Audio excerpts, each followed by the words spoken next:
Résumé du livre L'homme le plus riche de Babylone de George Samuel Gleason. Ce livre présente des principes pour accéder au succès financier. Personnellement, j'ai beaucoup apprécié sa lecture. Les différents enseignements sont relatés par des personnages vivants dans le royaume de Babylone durant l'époque antique. De nombreux exemples illustrent les principes évoqués. Pour cette synthèse, j'ai choisi de partager les 7 principes d'enrichissement présentés dans le livre, les 5 lois sur l'or, ainsi que 4 enseignements supplémentaires extraits des nombreux exemples du livre. C'est parti! Premièrement, les 7 principes pour s'enrichir. Premier principe, commencer par remplir sa bourse. Une partie de tout ce que l'on gagne doit nous appartenir. Pour ce faire, il faut tout simplement se payer en premier, c'est-à-dire qu'il faut conserver une fraction de ses gains. L'homme le plus riche de Babylone recommande d'épargner 10% de ses revenus. Deuxième principe, contrôler ses dépenses. Il convient d'étudier ses habitudes de vie, d'identifier les dépenses non nécessaires et de les réduire. Pour cela, il peut être judicieux de dresser un budget et de l'adapter à ses besoins. Cette attitude permettrait de plus apprécier la valeur de chaque pièce dépensée.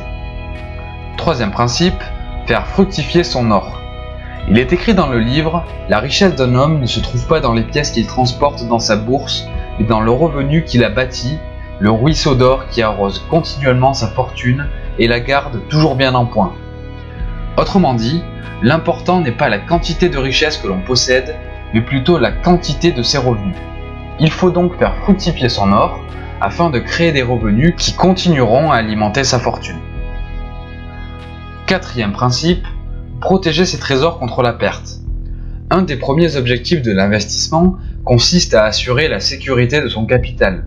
Pour protéger son trésor contre la perte, l'homme le plus riche de Babylone recommande de demander l'avis de ceux qui ont de l'expérience dans la gestion rentable de l'or. Cinquième principe, transformer sa propriété en un investissement rentable. Sixième principe, s'assurer un revenu pour l'avenir. Un des enseignements du livre est que pour s'enrichir durablement, il ne faut pas se focaliser sur les revenus immédiats. Au contraire, il faut créer des revenus pour les années à venir. Ainsi, si l'on veut accéder au succès financier, il faut acquérir une vision long terme. Septième principe, augmenter son habileté à acquérir des biens. Le septième et dernier moyen pour développer sa fortune consiste à cultiver ses facultés intellectuelles, acquérir de l'expérience et bien sûr agir. L'homme le plus riche de Babylone conseille de commencer par accomplir de petits objectifs. Il vaut mieux emmagasiner de l'expérience progressivement afin de limiter les risques à ses débuts. C'est ainsi que les plus grandes fortunes se seraient bâties. Bien, passons maintenant aux 5 lois sur l'or. Selon l'homme le plus riche de Babylone, seuls ceux qui sont capables de les respecter pourront accéder au succès financier. Dans le livre, ces 5 lois sont présentées à travers l'histoire d'un père de famille qui souhaite transmettre son héritage à son fils. Avant de lui léguer, le paternel demande à son enfant de parcourir le monde afin qu'il démontre son habileté à acquérir de l'or et à se faire respecter des hommes. Avant le départ, le jeune homme reçoit un sac d'or et une tablette d'argile sur laquelle les 5 lois sur l'or sont inscrites. Les voici.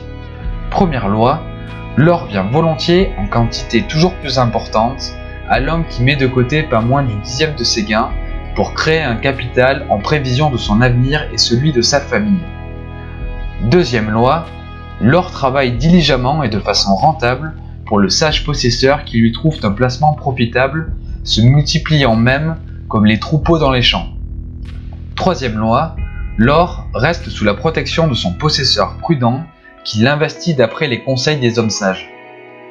Quatrième loi, l'or échappe à l'homme qui investit sans but dans des entreprises qui ne lui sont pas connues ou qui ne sont pas approuvées par ceux qui s'y connaissent dans la façon d'utiliser l'or.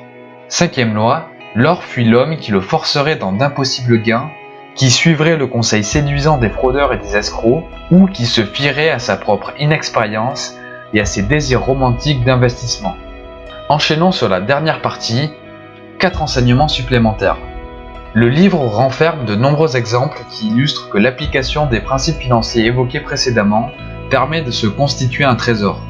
C'est notamment le cas avec l'histoire d'un esclave qui gagne sa liberté grâce à la qualité de son travail. C'est aussi le cas avec l'histoire d'un brigand qui devient un homme respectable après avoir assimilé les lois sur l'or et remboursé ses dettes. Les enseignements que l'on peut tirer de cette histoire sont multiples. Notamment, le fait qu'il faut fournir un travail de qualité en toutes circonstances. Un travail bien fait favorisera toujours celui qui l'accomplit.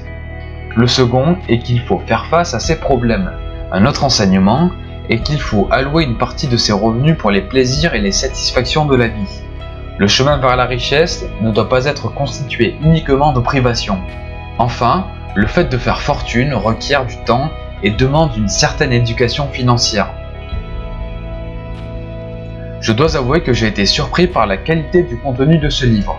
Malgré sa date de publication originale en 1926, les principes financiers évoqués semblent toujours d'actualité. Ainsi, je recommande sa lecture à tous ceux qui souhaitent découvrir ou redécouvrir les secrets de la richesse.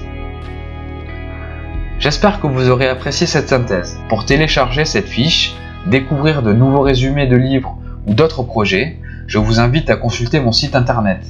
Si vous souhaitez être informé lorsque de nouvelles productions paraîtront, je vous suggère de vous abonner à la chaîne YouTube. C'était Mr. Fanjo, à très vite.